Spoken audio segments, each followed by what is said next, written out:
Sure, right. Shabbat Shalom. I'm ready. Are you ready? I'm ready. We've been having an intense conversation. We are so excited to be here. I'm Robert Barr and Reverend Sharon Dittmar, and we love doing Shabbat services together, don't we? We do. We love it. We have a good time, and we're glad you're here joining us, whether you're watching in real time or you're watching in the archives. We're going to begin with a reading. So take a deep breath. You want to start with a deep breath? Reading. The days flow into one another without interruption. Time races on. The Sabbath is our means to divert time, a stepping off point, pausing with friends and loved ones to observe, then rejoice in the wonder-filled coincidence of living. There can be a sense of pleasure in every given breath. Blessed with tastes to savor and warmth to give and to receive, bestowed with gifts of sight and sound, we are obliged to cherish and revel in each smile and every musical note. The Sabbath also awakens us to the silence between notes. It speaks of contemplation, the quiet delight of literature, of unhurried walks, of rare conversations. The Sabbath can be our interlude, our ritual pause in this lively current, our signal to step more lightly, to appreciate more profoundly, to dive more deeply into the questions that life is asking. So we are delighted that you're sharing this Shabbat service with us at ourjewishcommunity.org. Technology allows us to create an opportunity to share with people literally around the world. I was telling Reverend Dittmar that I was looking at some of the analytics, and there are people in Bulgaria. Hello, Bulgaria. Finland we saw people in the UK, we saw Australia, Austria. It was really stunning. I was working with the president, Sam Cooper, who's been on with me. We were doing some work, we were looking, and we also know that a lot of people, actually probably most people, watch this in the archives. Mm-hmm. They aren't there. So those of you who are chatting right now, you are actually a smaller percentage of the many people who are watching. So we're delighted that we can use technology to have this experience, to transport it around the world, to literally time shift it, because we know 6 o'clock Cincinnati time, Eastern Standard Time, isn't convenient for everybody. So it's really wonderful that we can all join in this. And I'd love to hear from those of you who are in other parts of the world to share more with us about what your experience is and how you've participated and what draws you to us. Because it's very exciting. This is really profound that we can connect and create community this way. So the technology is the tool. It's not the reason. The reason is we want to have a strong religious voice that speaks to who we are as contemporary people. Bold Judaism. Bold Unitarians. It's the idea that we have to give voice to what we are. We're committed to a religious expression. I mean, religion is a framework, a philosophy, a way to deal with life's frustrations, difficulties, ethical questions, the fact that we have to face death, that we are finite. These are all questions that are part of the religious enterprise, and oftentimes we think of it only as those traditionalists or fundamentalists or those who embrace that kind of religious worldview that grapples with it. We all do. And this is whether you use the word humanistic or use the word Unitarian or non-theistic or religious naturalist, we're all grappling with these same profound questions. And that's what ourjewishcommunity.org is about, and that's what Congregation Beth Adam is about, and that's why we would create new words that we give expression to it, because it's the words of the lens that lets us look at these profound issues and provides a framework with which we grapple with them. So that's what this place is about. We are thrilled you're participating. We're excited to be making headway, to be changing the conversation, to bringing more people into the conversation. That's what this is about. So we're glad you're here. We're going to do a candle lighting, and then we have an interesting conversation that I actually am confused by. So I'm looking forward to this, because Reverend Dittmar is going to explain life to us. Well, to the best of my ability. Okay, it's going to be a short conversation. No. It's going to be really short because Unitarian Universalists like to ask questions. We don't need to have answers. Oh, good. Well, we ponder. It's a very Jewish thing to do. Ask a question, get an answer with a question. So, how about a candle lighting? Okay. That's a question. All right. The candles of Shabbat stand before us, waiting to meet the flame, longing to share their warmth, ready to shed their light. Like those who came before us, like all people, we find comfort and fear in flame, endless swirl of fascination, mystery, and awe. Like those who came before us, like all people, we are graced with the desire and the will to understand. So we continue our ancestors' search for ancestors, pushing away the darkness of ignorance. The flames they saw as magic and beyond comprehension become flames of knowledge and hope. But still we look with wonder, inspired by their beauty and power. We embrace the flames of Shabbat. We embrace the light, our vessel of mystery and understanding. And we light our Shabbat candles. As we light our Shabbat candles, we celebrate our journey, our quest, and our moments of peace. May the light of our people shine. May the light of Shabbat candles warmth at our homes. May these candles burn with respect for all who push beyond the bonds of ignorance, for all who seek justice, for all who build community. May these candles burn with memory of all who came before us. May we draw on the many ways our people have given voice to their ideas and values. May we add our own insight into their glow. Baruch ha'or ba'alam, blessed is the light within the world. Baruch ha'or ba'adam, blessed is the light of each person. Baruch ha'or b'Shabbat, blessed is the light of the Sabbath. So those who have joined us before know that the Unitarians have a Unitarian Universalists. Just okay. It's both. Both have a theme of the month, and we've played off of that. We played off of wonder. We did resilience. Resilience. We talked about gratitude, and then you wrote me a couple days ago, and you said, "Okay, I got a theme for the month. You're interested in doing it?" And I said, "What is it?" And you said, "Revelation," which we joked about last month. And now it's come true. It's come true. Yeah, because that's the theme for April in our Soul Matters worship materials. So we got to talk about it, because when I heard Revelation, let me just sort of give you the context that I do, because I need to understand. So Revelation in the sort of the not sort of in the Jewish world, in the Jewish world means God appearing on Mount Sinai and revealing the truth to Moses and the Israelites all standing below. And people talked about revealed religion, that it came from an interventionist God, all-powerful, all-knowing, and that one can't question the revelation because it came from God and it was witnessed by 600,000 people. And when I saw that coming from you, I was going, wait a second, Universalism, Unitarian Universalists, they sort of come out of the same sort of place that I do of questioning, and I was sort of wondering, so what, give me one, why April, and two, what does it mean? I think they chose April probably because it is a month for spring here for us in Cincinnati, Ohio, and new things are revealed, right? Okay. So the definition they gave us, I brought it. Cool. The act of revealing or disclosing Wait a second. something. Isn't that a tautology? Revelation and reveal are the same word. You can't define. Okay. Let me go to the second Okay, definition. Good, because that first one. Something that is disclosed, especially a striking disclosure, as of something not before realized or known. A leak, news, lightning bolt, epiphany. I mean, all I have to do is go to our beautiful Alt Park here, which I've been to a couple times in the past week, and watch the buds opening. And they're different colors and sizes every time I go.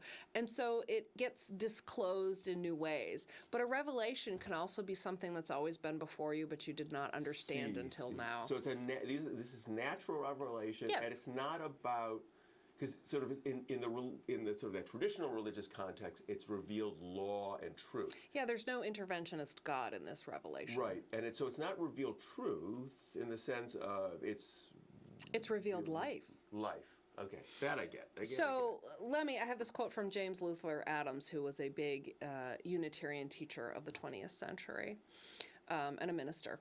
He was very interesting. He grew up an evangelical and became a Unitarian. We were just talking about stuff like that before we started services. That whole transition, interesting. It happens to people. He taught at Harvard Divinity School ultimately. Really? When? When was this? He died the year I came in the mid-90s, so he was probably more active in the 60s, I would say. What if he was there with Tom Farrick? He was a humanist chaplain then. Oh, okay. Okay. James Luther Adams, he wrote a lot of wonderful liberal religious theology. And I quote him here: "We cannot properly place our confidence in our own creations. We must depend upon a transforming reality that breaks through encrusted forms of life and thought to create new forms. We put our faith in a creative reality that is thus recreative. Revelation is continuous." So what if your life is not sealed? So say you had a terrible childhood, are you the sum of your terrible childhood, or could you make new meaning of it later in life?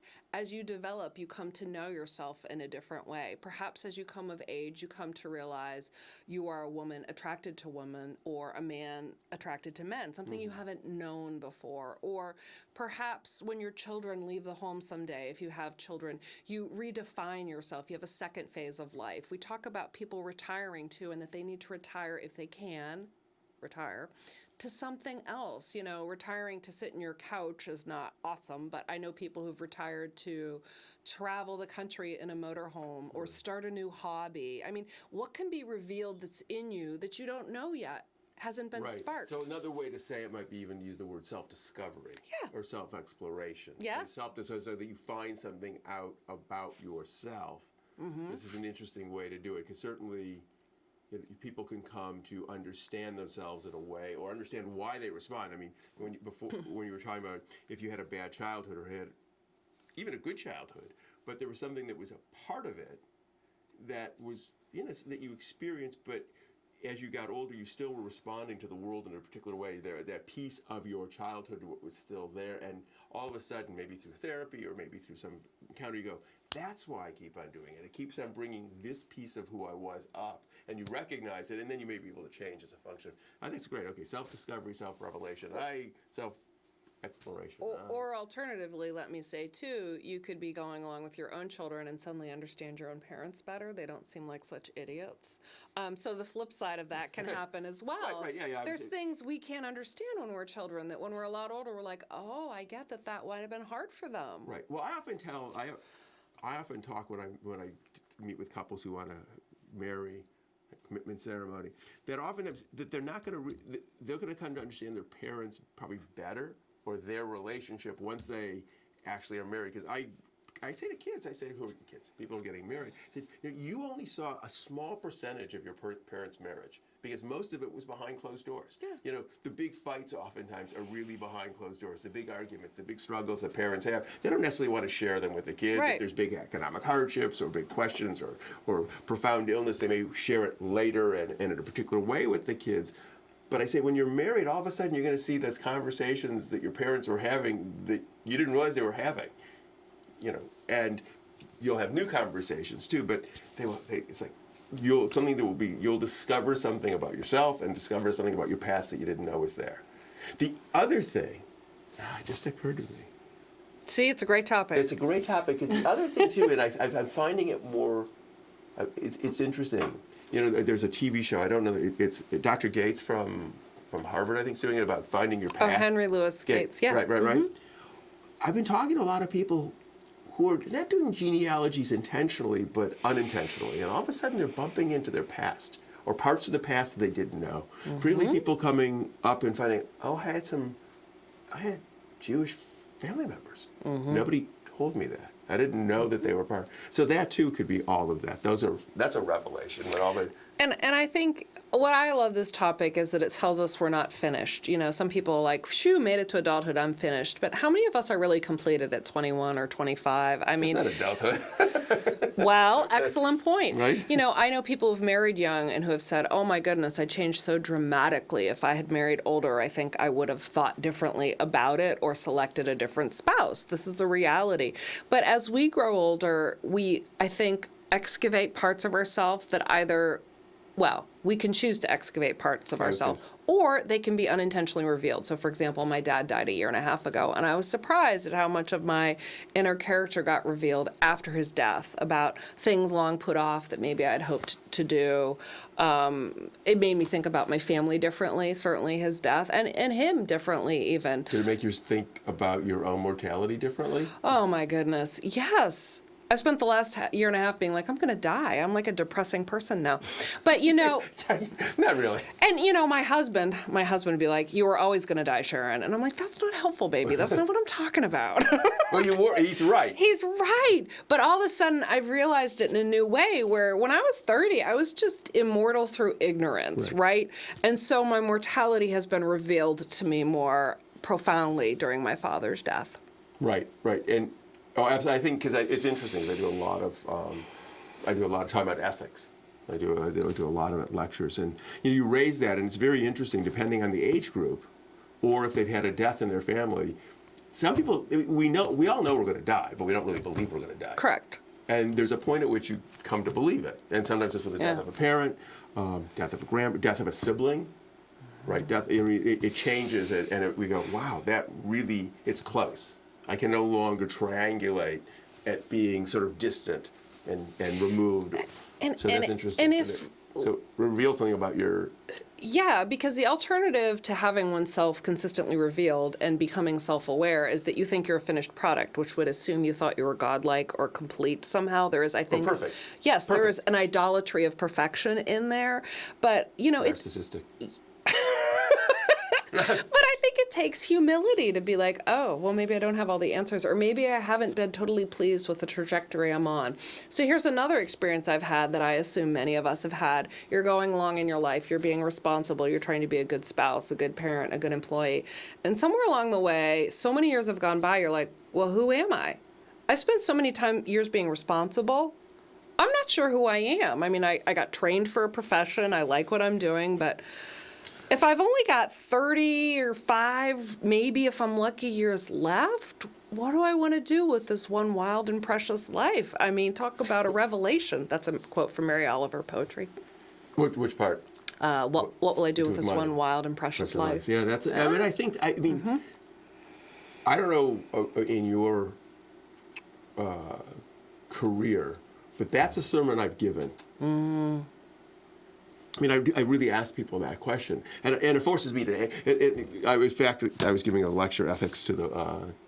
It must have been yesterday, and I do an ethics program for the Cincinnati Bar Association. And at one point, I said to them, "This is really a talk I'm giving to myself. You just get to listen." Right? Because it reminds me of that. Because we really do have a finite. In the millions of years that human beings have lived on Earth, or hundreds of thousands of years, I guess, human beings as humanoids as we are today, our lives are pretty short. We're specks. We really are specks. And you sit there and go, but it's hard because I think the challenge is, and this, it was interesting, we moved off to a little direction. We live our daily lives because we have to do that. We have to earn enough money to survive.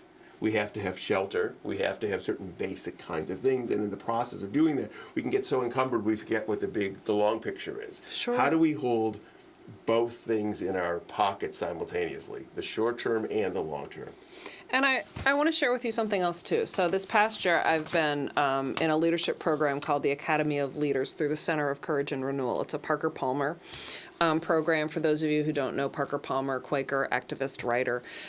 He's written books like Let Your Life Speak, A Hidden Wholeness. He's very countercultural because he's so into, if you silenced your thoughts in the world, what would you find within yourself? So I have this quote from Parker Palmer. I just moved it. I did just move it. Here it is. Before you tell your life what you intend to do with it, listen for what it intends to do with you. Before you tell your life what truths and values you have decided to live up to, let your life tell you what truths you embody and what values you represent. And I love that because so many of us feel responsible to someone or want to please something or fix something. And this is like, have you listened to what's calling from within you?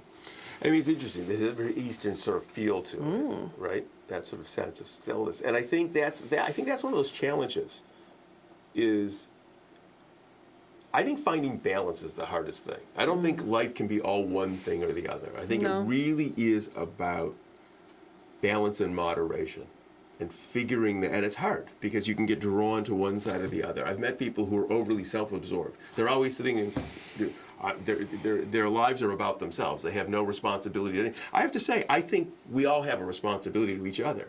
I agree. I mean, I do not think one can live solely on their own. I think we have a responsibility to the world too, like the environment. Like I think of us as stewards here. We're placeholders for a bit. Right. Let's try and not ruin the garden. Right, for the future. Yeah. So we're placeholders. And we have a responsibility to each other because we don't live siloed lives. No. Right? And so I think one of the challenges with some of this is that balance, because I think there are people who do take it to the extreme. People who become overly self-indulgent and forget that, and that could be sort of overly self-indulgent because they need more and more and more and more, and they consume more of the earth and its resources than they need, or they're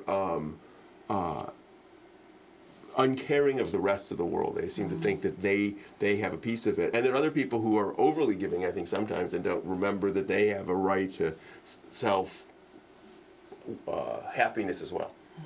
So it's Absolutely. Too service-minded versus... Right. So I have this other quote by Howard Thurman, which I love. It's my byline on my email that says, do not ask yourself what the world needs. Ask you what makes yourself come alive, and then go do that. Because what the world needs is people who have come alive. And again, I find that like, wow, like, Right. have I listened to myself lately? You know, so I get rewarded being a UU minister, but do I feel a calling to write poetry that, you know, I could never hear because I don't need to, and it's not going to give me money, but is that calling me? And what happens if I don't answer that call? You know, do you have a desire to pick up your guitar again, to I don't know, write stories for small children, to knit, to garden, to, you know, how do you let your life speak to you?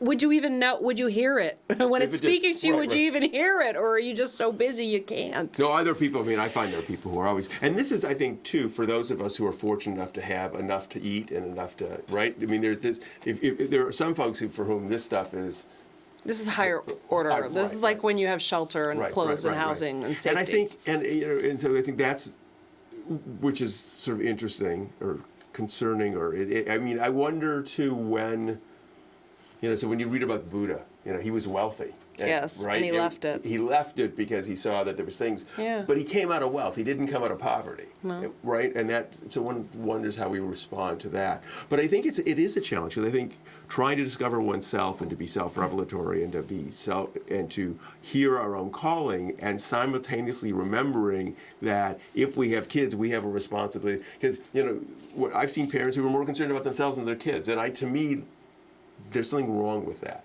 And I wonder too, what if in being self-revelatory or becoming self-aware, one would be aware of one's failings, one could forgive oneself, one could seek forgiveness from others. That requires a certain humility, but I think there's growth in that, and there's real strength in that, and then there's compassion in that for oneself and then for others. I mean, what if our world was that way? I actually think revelation is fairly profound, and particularly if it's not just from, what did you call on high? God? Yeah, not just like this fixed force on high, but, you know, have you been intentional about your life?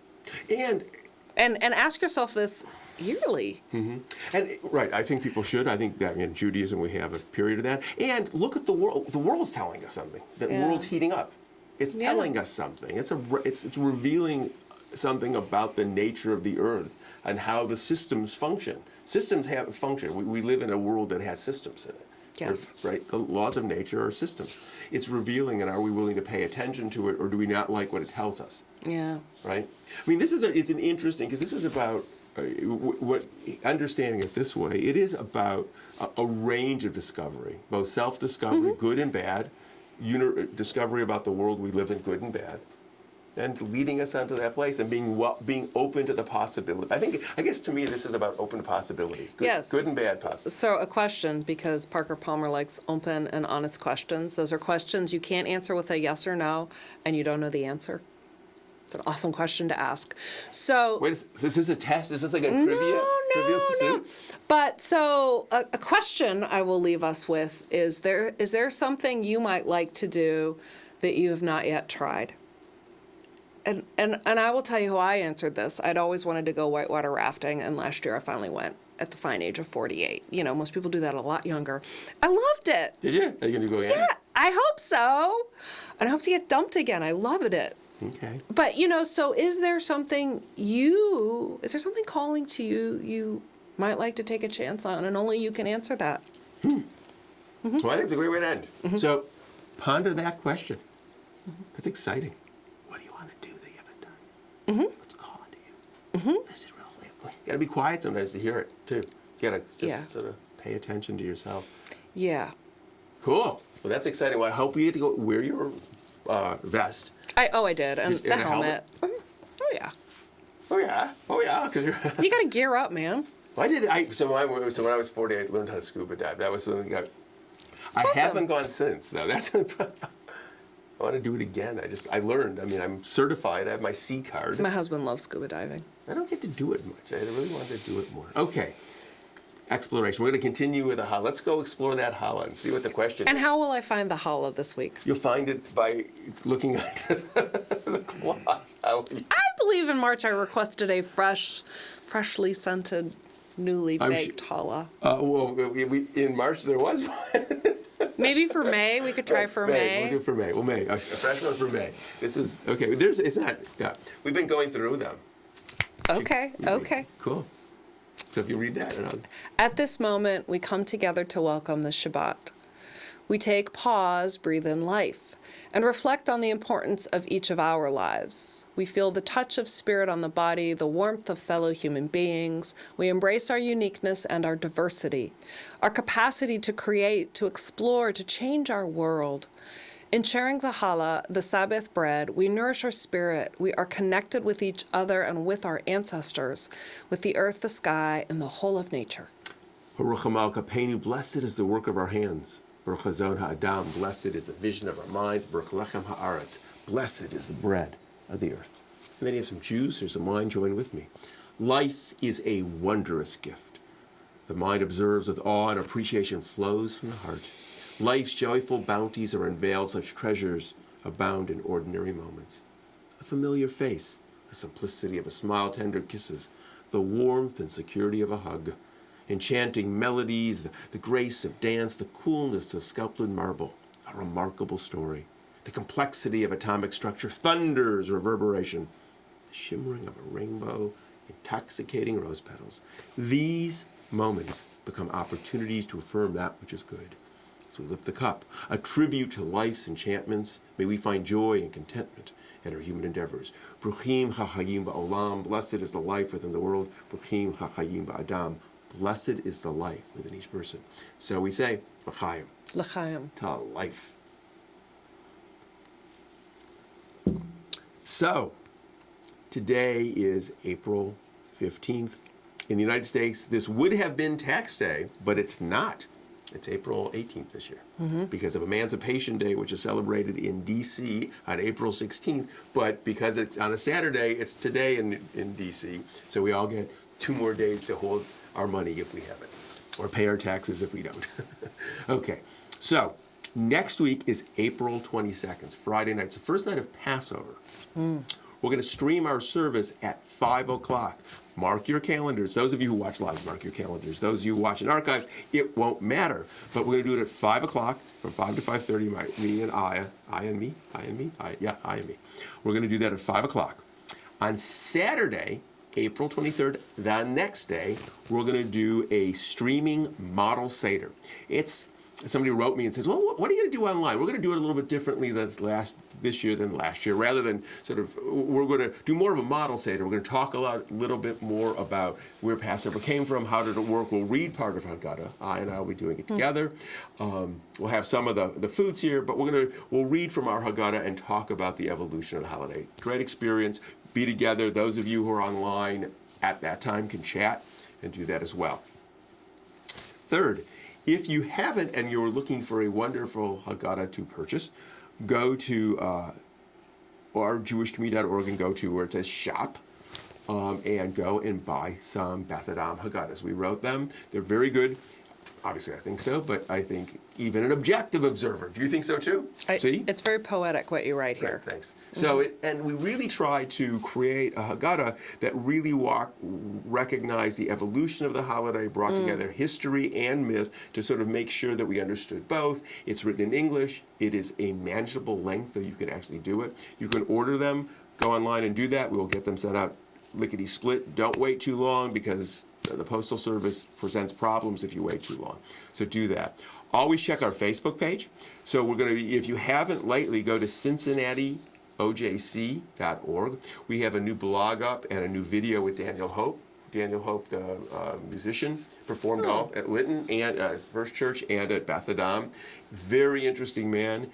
He was drawn into the music of the Holocaust, and we were able to do a very short video with him. He talked here, and then actually during Sunday school, in fact, we did it down here in our studio, but you could hear singing from next door from the kids, which was very cute. So that video's up and some blogs and reflections about him.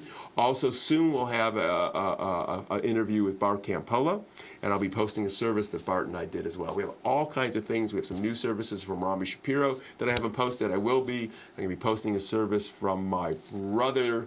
I was able to record some pre-recorded services of some people to delve into topics more deeply. So we're going to start putting those out in some of May, maybe a couple in June. We'll take a hiatus over the summer because we're going to be in Israel, right? We'll be rocking and rolling in Israel and drinking a lot of water. Drinking a lot of hydrating. Wearing a hat. Wearing a hat. So we got a lot coming up. Check out the Facebook page. Check out RJC. Check out Cincinnati.org. If you're buying stuff, go to Cincinnati. Go to OJC.org. Go through the Amazon link. It helps us. Glad you're here. Wishing you a good Shabbat. We're going to close with our final words. May we know blessings those who are near. May we know blessings those who are far. And may the Sabbath bring its goodness to everyone soon, wherever they are. Shabbat Shalom. Shabbat Shalom.